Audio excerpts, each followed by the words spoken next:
Good afternoon. I'm Pastor Kim Gladden, Director of Discipleship, and I want to welcome you to this week's edition of Discipleship Conversations.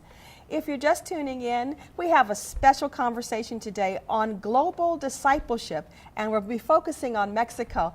This week's conversation has been pre-recorded, so you won't be able to join us in the chat room, but I am so delighted to have as my guest today Pastor Alejandro Sicilia from Mexico, our Wesleyan Church in Mexico, and also to have with me the outreach pastor from College Wesleyan Church, Bo Hamner. So welcome. Thank you. It's great to have you. Alex, you and I are both just coming back from the International Conference of the Wesleyan Church. Yes. And that was such an exciting time. We were just in Barbados. There were about 200 Wesleyans, 50 of our pastors and leaders from around the world. And Pastor Alex, you delivered a discipleship message that just kind of set the whole conference on fire. So I'm excited to have you join in the conversation with us about global discipleship today. First of all, could you just kind of set the context of where you serve and where you minister? Yes, thank you. I have the privilege of serving in Mexico City, which is a city of 23 million people in the metropolitan area right now.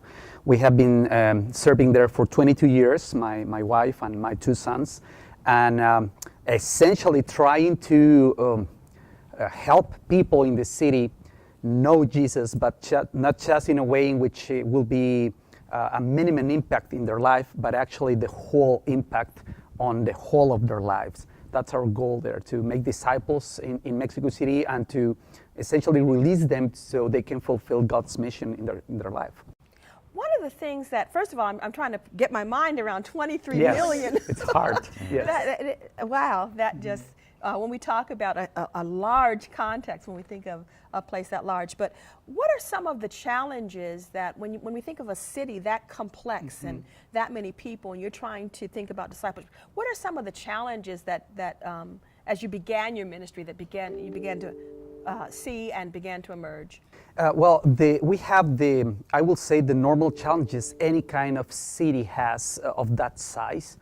We have a great challenge on trying to get people move, the commute, the mobility inside the city. That's a huge thing. It's really difficult. So when we think in terms of inviting people to make a commitment, for example, to dedicate certain amount of time during the week to do discipleship processes, it implies a lot of sacrifice just because of the time it takes for you to go from one place to another. So in a normal day, they will take between, the normal average time will be around 90 minutes to move from one point of the city to another. So you will need to take that in account before you go to your job, and after you go out of your job to try to fix something after that to be able to do processes or to invite people to church or do cell groups or that. So we have those challenges, which I believe every big city has, the constraints of time, the difficulties of time, and then the normal stuff about security, having to do discipleship processes in the sidewalk because there's no access to other places or in the public park, and then you have a certain risk on doing that, which is normal for any big city. But we have seen God doing amazing things when people are willing to take a step further to see their lives transformed through a discipleship process. So we're excited for that. That is a challenge when you think of the commute timing, having to just kind of factor that in. Yeah. But that's again kind of a global challenge, because yes, one of the things I was hearing from everyone at the conference is that people feel that they just don't have time yes. for disciples. Bo, you're here in Marion, Indiana. You don't have any of those challenges, do you? My commute's about 2 minutes. So I mean, we all have that, to think through. But what we make our priority gets our time, and so. Pastor Alex, one of the things that just kind of, you were very transparent with us at the conference, and you talked about your early ministry. And so we just see you as this great disciple maker who's just planting churches, who's just setting Mexico on fire. And yeah. But you shared with us that it didn't start out that way, that you had a certain ministry mindset that you had to work through. And I'd love if you would share with us a little bit of that early ministry mindset. We're going to talk about where you are a little bit later, but I'd love for us just to get a sense, because we have a lot of pastors who they'll look at you and say, oh, I can't do that. I could never. I'm not a Pastor Alex. I'm just me. But would you just share with us for a moment about how you started out, how the ministry kind of evolved a little bit? Yes, well, basically, at first I thought that we were kind of freaks because of what was happening in our church. We were essentially a group of people. Because of the context of how the church was born, it was essentially people moving from their own communities, rural communities, into the city to find a job. And they essentially wanted a clone of their own church communities, rural communities, but in the city. So with that came the idea that we were essentially a group of people, Christians, believers, a minority in our city, trying to survive whatever was out there. So the church became kind of a bunker in which you were going in to hide, to be protected. And you can imagine what the culture becomes when you're in a bunker mentality. Everyone is trying to survive. We're trying to protect what we have inside. So the thought of going out to do outreach was non-existent. It was pretty centralized church, ethnocentric, church-centric, self-centered, egotistic, and that was the culture around the group of people. We were sincere in that we wanted to follow Christ, but the concept we had about that was essentially try to protect what we had. So it was really, really challenging to help people understand that church is not about us at all.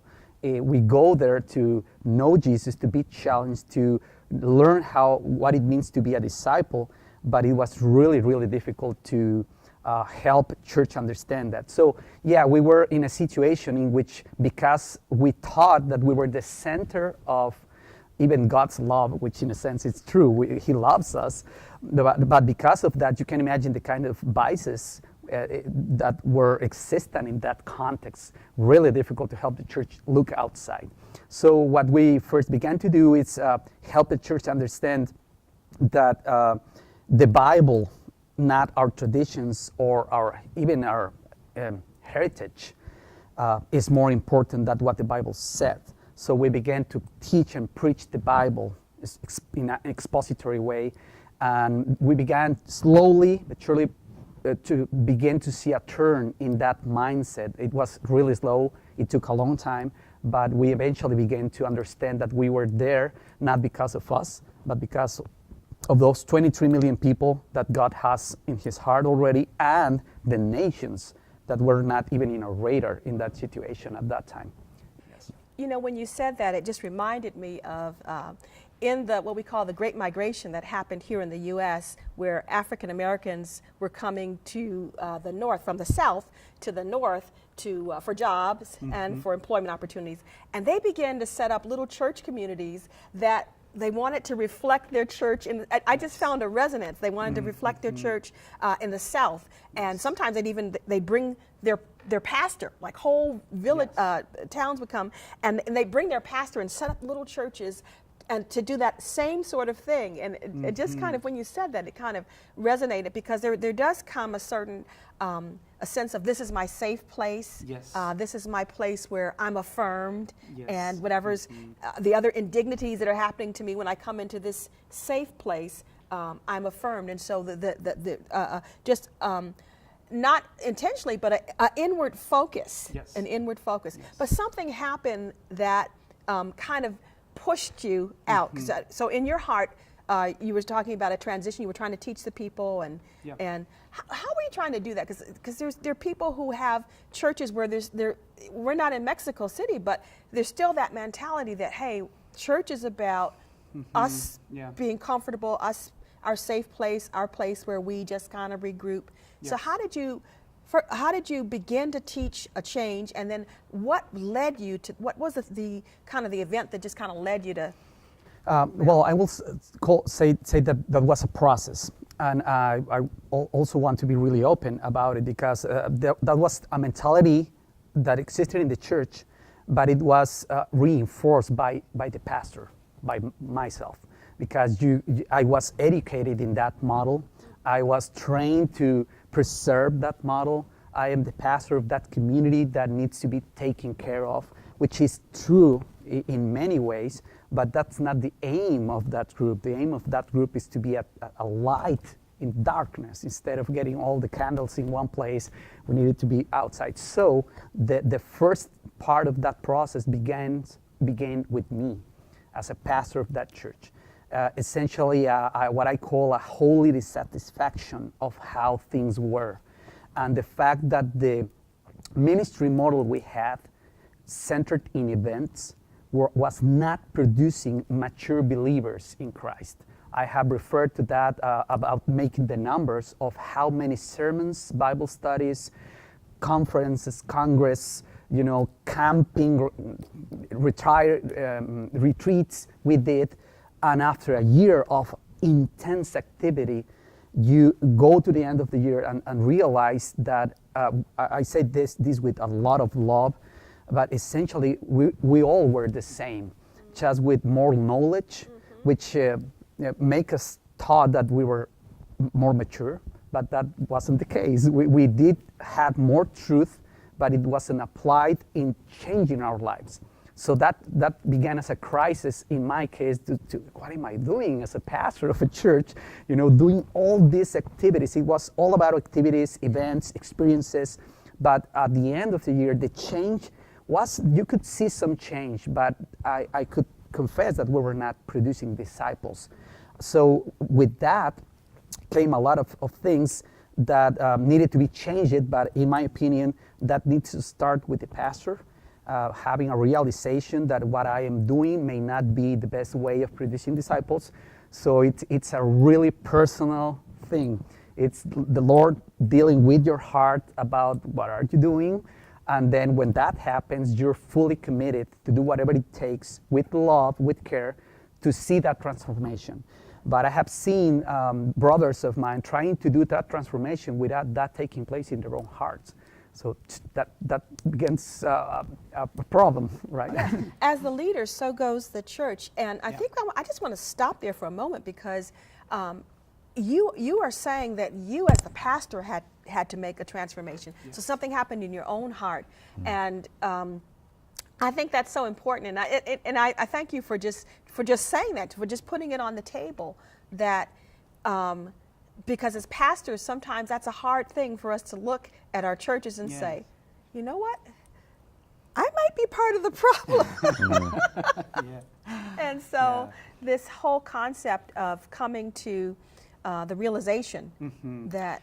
I have referred to that several times in the past. For some of us, it's just a redirection. For some other people, it might be an enlightenment that, there are better ways to do things. But in my case, I needed repentance. It was a thing of the heart that I was trained to try to maintain that. And I was part of the problem. I mean, it's Christ's church, but I was sent there to be the pastor and then to try to help the church move. It was really difficult. I wasn't willing to move ahead and have a change in my heart on what it means to be a disciple, a follower of Jesus. So that happened to me. So what was that change? It sounds as though you're taking a church that's going to now focus on discipleship. Can you tell what was the change? What happened that kind of redirected? Okay, in our case, it was a process that began in my heart and then catalyzed completely when we went as a church and as me personally through a crisis, which in our case was related to having our church building destroyed by a combination of factors, and the hand of God helping us to see or realize that He was helping us to move out, to look out into the community and into the world. It's not just about us. And I can tell by experience that He's really effective when we tend to look inside all the time.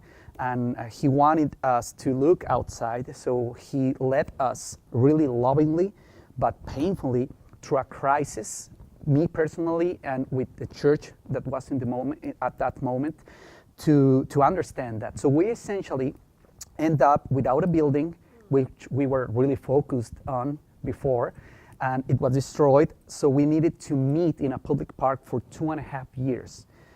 on the outside. So here you are in Mexico City, 23 million people, Yes. and having to meet out. Yeah, and you know, we were really centered. We did everything for ourselves. We were trying to make things more comfortable to us. So then having to do that helped what it was already happening in the heart. And we began to see the community and see the people and see the need. And that's when the church began to grow. And as around the same time, we began the discipleship process itself. That I started with 14 people from church, meeting with each one of them for 2 hours every single week for around 2 years. At the same time, needing to pastor that part of the church that wasn't ready to come into this mindset of ministry. So what I'm trying to describe is before that we had an event-centered ministry based on experiences that we were trying to provide on a weekly basis in a building on a Sunday done by one guy. And so to move the church to understand that it's not about a place, but it's being disciples everywhere, and ministry not done in one day, but throughout the week, and not by one guy, but everybody. That transition was done by starting with 14 people to do a discipleship process, and then lovingly pastoring the other people that were not ready to transition. And at that time, we had that collapse of the building. Did you see an exodus of people? Because here you have two groups of people, and you have one. I mean, the building, the whole structure was endearing to them. And did you see an exodus of people at that time, or? Only saw, it was interesting because we only saw one single family leaving the church after the church collapsed, the building collapsed. It was not related to the process. It was related to the collapse of a building, which was interesting. But we did see a lot of opposition, not being willing to understand everything that was happening here. You know, I can talk a lot about that transition, but essentially, at one point, you need to be the pastor of two groups of people that are, some are really willing to go and be followers of Jesus, committed, fully surrendered. But then I still have these other brothers that are the church. They're still the church. It's the same church, we just transition, helping them transition. So to do that lovingly was really key for them to become. And then at first they were a minority, you know, the disciples, and they look on the other group and say, hey, what about them? They're not on board. We should be more firm. But we try to let them learn that we need to do that in a loving way. But then later, as we began to the reproduction of discipleship, the multiplication, the minority became the group that wanted to hold steadfast to those old models. But it took time. But I think you just touched something. I'm just so enjoying speaking with you about this as we're talking with Pastor Alejandro and Sicilia from Mexico. Our Wesleyan church is there. But you're talking about being not having an either or, because sometimes when we're going through these types of transitions, we want to be discipleship focused. We just think, let's kick to the curb. Anybody who doesn't get it immediately, not early, let's just kick them to the curb. But you're saying that you had in your heart to lovingly pastor the folks who were still slow to embrace the changes, while at the same time you were pouring in to a group, and that eventually there came a tipping point where the group that you were pouring into and the discipleship minded focus in the church grew. I want to pause there because I want to bring Bo in. This is a little bit of the before, but Bo, you came into a partnership, College Wesleyan. What did you see? What did you hear about the church there in Mexico and the work that was going on that kind of made you interested in wanting to hear more and learn more and partner? Yeah, I mean, I walked into the partnership as it was already, it was maybe more in the relational phase than before full-on partnership. But one of the things that I saw right away was the church wasn't dependent on Pastor Alex. If he was there, everything was going to go great. If he wasn't there, it was going to go great as well, because looking at Ephesians 4, I mean, he's empowered his church to do the work of God. So he's the lead pastor, but there's many pastors there. It's not dependent on him, and so that was really impressive. So. Pastor Alex, I thought, a picture's worth 1,000 words. So I thought, what if we just have some pictures? You just kind of, let's let folks just kind of see some of the work that's going on there. Yes. And if we could talk a little bit about that. Well, the picture you're looking at now, it's the first church plant that Senda de Vida Church, which I have the privilege of pastoring. It was the first church that was launched around 5 years ago. And in this case, the model we followed is to essentially, since now we have a pipeline of people that we try to move through, as they get saved, they will receive a follow-up process, then discipleship process, then some training and leadership. Eventually, we will see people going out that pipeline. So the picture you're seeing is the first church that was sent out with 80 people 5 years ago. So we sent out a pastor with them, musicians, Sunday school teachers that were already part of the church. But as we became missional, we helped them understand that the church is a good place to be, is home, but they can be that for other people 2 hours away. So that's the church that was planted. It's called Familia de Vida, pastored by Pastor Daniel Ramirez. And that church is now planning a new church now. So there's a granddaughter, a grandbaby. Yes, that the is. whole the alignment of multiplication and discipleship, disciples making disciples. So here, this church that was so focused just on itself is now planning a church, Yes. and then that church is planning a church. Yes, we're in that stage now, which we are really, really thankful to the Lord. Yeah, I'm a grandpa. Yeah, the picture you're looking at now, it's one meeting we have every year that we call Global Celebration, in which we encourage the whole church to be connected with God's mission in the entire world. So that's a group praying about a country. We are partnering to send a missionary that is already in the ground. That's what that picture is about. And this is an example of what I was talking about, making the church understand that we are there for the community. We are there to be a light into the world. And the picture you're looking at, it's an outreach ministry we have to serve millions of people that pour into the city to do the pilgrimage for a virgin they believe in. So there are millions of people going into the city every year on the 12th of December. So as a church, which has wanted to go out in the street, and what we do there is we take care of their feet because they walk. They do a pilgrimage walking. So we have nurses, we have people from church washing their feet, taking care of their injuries in their feet, and we get the privilege while we're doing that to share the stories of Jesus Christ. So you found a way to connect with something that was happening in culture.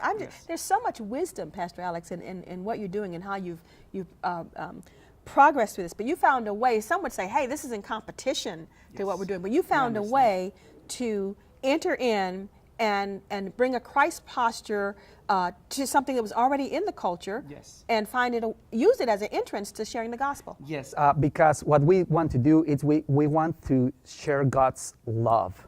We don't want to win an argument. We want to love them, and they can tell. They can tell the difference on how we just treat. We grab their feet and we love that people, and they can tell, even though we're limited in what we can do, but they can tell that. So that's a result of that process. Yes, that will be the same. The aid we offer, same thing. Yes. Mm-hmm.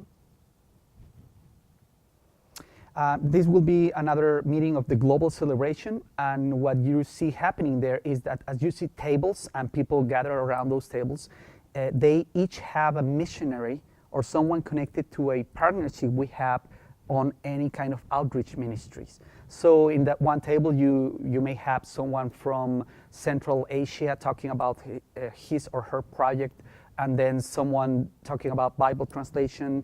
So we have 21 different projects now which we are working, and that's the celebration where we talk and we have them all together to share.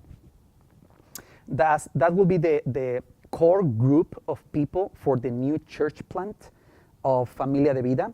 which will be the granddaughter church, or I don't know how to call it. Yes, and they're working into that. That's the first church plant that happened 5 years ago. We have the privilege of seeing 5 different church plants in the last 5 years, which is, we didn't have that plan, but that's how God is directing this process, which began with the discipleship. That's the core of what we do. Mm-hmm. We're going to come back to that in a minute, but Pastor Bo, I want you to be prepared to just talk about how a little bit about the partnership that you have, but you want to, Pastor Alex, continue to tell us? Yes, the picture you're looking at now will be the second church plant. It's located in the city, the state of Tlaxcala, which is 2 hours and a half away from Mexico City. That was born because of a relative from a disciple in Mexico City that lived in that area. It's a small community that didn't have any kind of evangelical church presence. So we had the privilege of sending a team of people to plant that church, and that's actually their church building, which they by themselves and along with the partnership we have, it was possible to be built. So that will be the second church plant in Tlaxcala. This is an example of relief efforts that were done by 3 churches in that small network of Senda de Vida when the earthquake hit Mexico City, which had several parts in the country being hit by this damages. There were people injured, so we encourage people to reach out when there were this is another way in which they are willing to do it. Yes, same kind of, that's in the picture actually you will see on the left Pastor Saulo. He just became the pastor of the 5th church plant that was launched 2 weeks ago inside a national institution. Maybe I cannot name that, but it's illegal in Mexico to have churches inside national institutions, but through the discipleship process we were able to work on that since 4 years ago, and then recently, just 2 weeks ago, we were able to launch church officially, and he's the pastor of that church. Saulo, yeah, on the left. Okay. Pastor Bo, can you tell us a little bit about the partnership? And it's 2 ways. Mm-hmm. So, because sometimes we have this idea we're gonna support or we're gonna do this, but you've actually, this is a relationship, and it's a true partnership in that give and take from both sides. Can you talk a little bit about that process and how it's impacted College Wesleyan? Yeah, for sure. I think in discussions that I've had with Pastor Steve, we thought College Wesleyan was a strong disciple-making church. And to a large degree it was. And then we went to Senda de Vida and saw them doing it better. And so we took that both as a challenge, we need to up our game, but we also began learning from Pastor Alex, from the other pastors, from the church itself, on how to be disciple makers in our context. We just sent down Joshua Wees, who leads Immigrant Connection for us at College Wesleyan, to spend just 5-6 days. Josh is now leading a small group and that's for Spanish speakers. He needs to understand how to disciple well in that context, and so he went down to learn from Pastor Alex, from Pablo, Pastor Alex's son, from others there on how to do that well. So they're investing back into us as we've invested into them. Pastor Alex, let's just follow up. I'm just hearing several themes. The theme of from the church going from just being centered to outgoing, and now you've come full circle from a church that was only focused on its one building, planning to now planning 5 churches in 5 years, from a church that was concerned about what the time it would take to now to get from place to place. Now you've got a church 2 hours away, from a church that was just kind of looking inward to looking outward, and so I want to know more about the process, and I think our viewers also would like to hear, because we're in these discipleship conversations. We're like, tell us, we're gleaning, we're pulling on you. And today, Pastor Alex, as we talk about discipleship there in Mexico, I'm just knowing that God is working around the world, and you have so much to share. So we want to pull on you a little more and hear about the discipleship process itself. Okay, we describe it essentially as a church. We see ourselves as a place in which people pass through. So we need to be well connected to the community to have outreach and then be able to share the gospel. Once someone has made a commitment, a decision to follow Christ, what we offer is a follow-up process, which essentially will be milk for new believers. The basic things, but the key here is that's done one-on-one. That's not a group setting. So we assign, if you will come to our church and be saved today, you will have a follow-up teacher, the most similar to your age and context that we could provide, that will walk with you for the first 6 to 12 months, just sharing with you what it is like to begin to walk with Jesus. And we have 7 lessons that we walk them through. Then you will be invited in a group setting through a class that will teach what the difference is between being a believer and between being a disciple. And you will be challenged to become a disciple.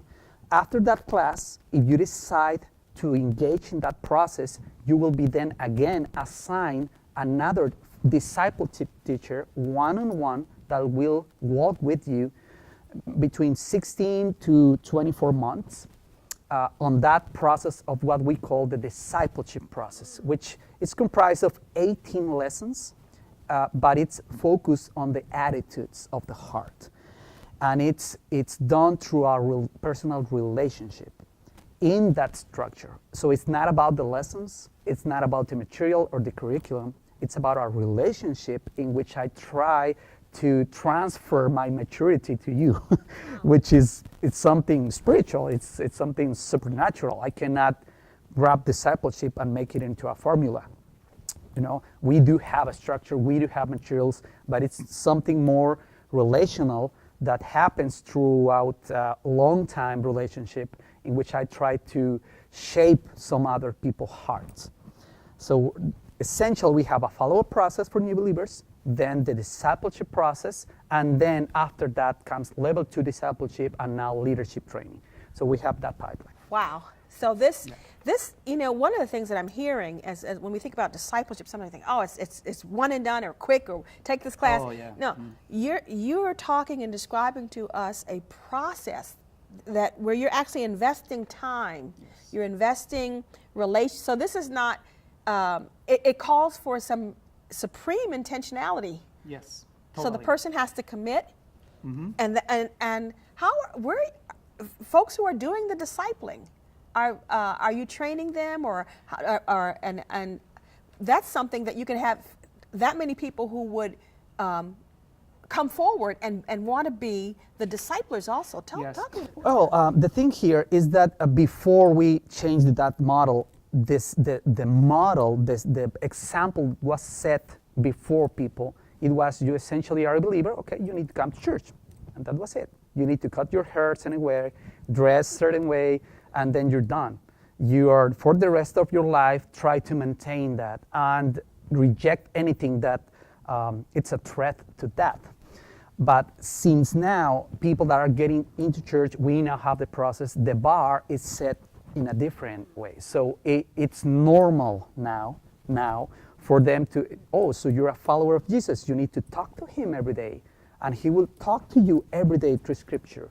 And that's the norm. Before that, the norm was just to attend church. But now the norm is that. So when the discipleship process, it's set it up in such a way that they know that it's not walking on water. It's the possibility of bringing Jesus into every aspect of your life and being passionate about becoming like Jesus. I'm so passionate about being like Jesus. So that's you grab that and then put it in a structure. If you don't have that and you have the structure, it won't work. So what we began to do is, as I said earlier, I started with 14 people in a process like that, and the challenge, the commitment was, once we're done, you're going to commit to do the same with 2 other people, each one of those. And then I began another generation of people. So that has been going on for more than 12, 13 years. And that's the results we're seeing. But every 2 years, we need to come back and review that, because we as humans, we tend to go into the structure and take out the life. And we think it's about the lessons, and we think it's about, oh no, the way you preach. Oh, it's because it's Mexico. No, no, no. This is something that is done by God with someone who is committed to transfer that life to others. And that's the way it's happening. But I want to be really honest.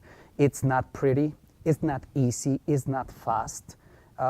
We have talked about this. Our Lord Jesus Christ took 3.5 years to transform 12 guys. And I was the kind of pastor that I was trying to see people transform with 52 preachings a year and have them being committed disciples.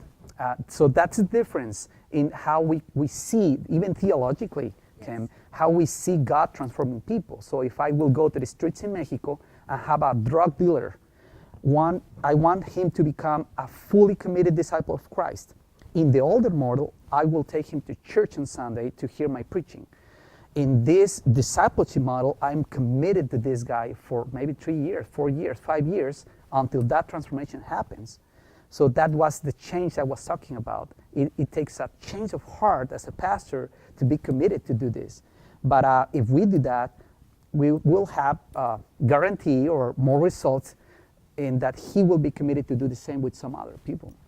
So that's, I don't know if I'm explaining myself, but no, yes. I'm hearing you, and I'm also thinking about out of our discipleship arena, we have 5 discipleship prompts, and we said, whatever your discipleship model is, would you ask, is it intentional? And Yes. I see that you have an intentional process. Yes. Not only is it intentional, but it's a lengthy one where a significant. This is life being poured into life, so it's intentional. Then we ask, is it relational? And we see that aspect in your discipleship model, that people are willing to walk alongside people, not just for the short term, but you're covering now someone possible investment of up to 5 years. Then we ask, is it holistic? And we look at your ministry and we see that you are engaging the culture, that you are doing relief effort, that you're doing compassion. So, and then we ask, is it multiplying? And we see that you are multiplying 5 churches in 5 years, and these mature disciples that are being produced, multiplying themselves. And then we ask, is it lifelong? And so I hear you saying even tweaking, even though we're having great success, we're looking, and we're also dependent upon the Spirit of God. We're not so married to our formula. Yes. And so I see you got a 5 out of 5, Pastor Alex, on our discipleship. You didn't even know how well you were, excelling in our discipleship thing. But I hear that it all started with a change in your own heart. I just want to, we're getting towards the end of our time, but Bo, I want to ask you, what lessons do you see for the North American church? What do you see in this? Yeah, first I see, we're called to be good stewards, but also to be generous with our resources, and we want to be College Wesleyan Church here in North America or United States.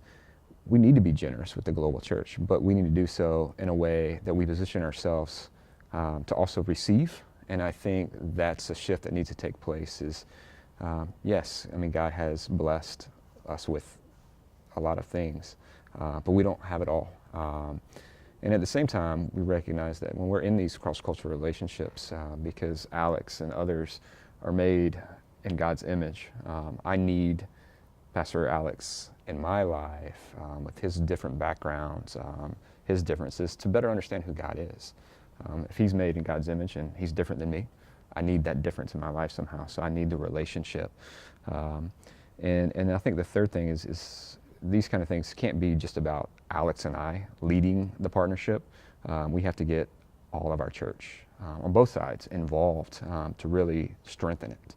And so it becomes not about our desires for the partnership, but the church, the people, their desires. And yeah. Pastor Alex, this has been really, really fruitful. And I just, again, as we talk about what God is doing there in this big metropolis of Mexico City, but the principles that we are extracting are applicable anywhere. And so this has been a really, really good conversation. I always like to end with a thing I call fast fire, rapid round, fast fire. So, ready? Okay. All right. Definition of a disciple. Alex Sicilia. Oh, He's the disciple. That's cheating, Bo. Oh. Okay, but that is a good answer. All right. Definition of a disciple. it's someone passionate, really passionate to become like Jesus. Best discipleship tip. I'll let you go first on that one. Relationships. Okay. I was going to say the same thing. Okay. Okay. And Pastor Alex, because you speak Spanish, I wouldn't close without you just saying something. Just look in the camera. Just say something real brief. A greeting in Spanish. In Spanish. Yes, please. Bueno, solo pues decir que es un honor para mí tener la posibilidad de poder cruzar este puente del lenguaje entre el español y el inglés y animar a mis hermanos porque la comunidad hispana, sabemos, en Estados Unidos es gigante y ya tenemos un elemento, los hispanos, en el ADN, que es la parte relacional, y esa necesita ser explotada para ser discípulos. Entonces, animarles a eso. Amen to whatever it was that you said. We're just back from the International Wesleyan Church's conference, as I said, and I don't know about you, but as I was meeting everyone, it was so exciting to meet our colleagues from around the globe and to hear the rich stories of what God is doing. And sometimes we're going to be looking at other countries. We want to start with Mexico, but it's just so exciting to hear and see God's work and us being able to glean from you. I think you're just a wonderful, I teased you, Bo, and said you cheated when you said Pastor Alex is a disciple, but you are really just a wonderful example to inspire us about this journey. And so I thank you for being transparent in your conversation that, hey, I started here, I went through a process and God moved me. And because there are pastors out there thinking, Yeah, can I add something to that? I actually want to be really clear with that idea of being transparent, that I really don't think that I have something special. I really don't think that we're doing something extraordinary, really. Discipleship, it's messy. You get into the lives of people. In the event, we show up, everybody's meet, but in the discipleship process, you deal with whatever it's in our lives. That's why it's so difficult. So I don't want to give anybody the impression that we do this perfectly, that we are special. It's not like that. We love Jesus. That's it. And then because of that, he has shown so much grace to us that he's helping us try to do things better. But I just want to encourage you, because I do know, I'm a pastor. I do know there are a lot of pastors that have this holy dissatisfaction on how the ministry may not be what we wish it could be. So I want just to encourage you that start some place with God, with one disciple, with two disciples. You don't have to have everything, in place to start. You're already loving Jesus, and then just intentionally pour that into other people, and it will start. So just encourage them. That's a good word for us to end on, with that encouragement. I want to thank you, Bo Hamner from College Wesleyan. I want to thank you, Pastor Alejandro Sicilia, for being here.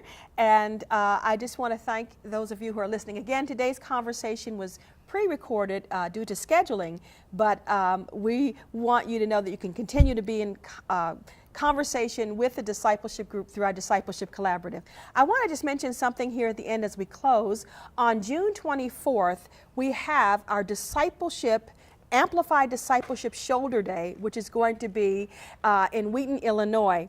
And you've been hearing us talk about that, but I've got an exciting thing to tell you, is that if you're unable to come, if you're unable to be with us physically present, we're going to actually be doing a live cast. So you'll be able to hear about everything related to discipleship in a short 2-hour block on June 24th. You'll be able to gather your whole team around your television set or your computer, and you'll be able to hear every single initiative that's happening in discipleship. So be on the lookout for communication that's going to to come out about that. We just thank you again for tuning in. Global Discipleship, Mexico was our conversation today, but we look forward to continued conversations, and we encourage you to just keep walking with God, and let's make disciples together.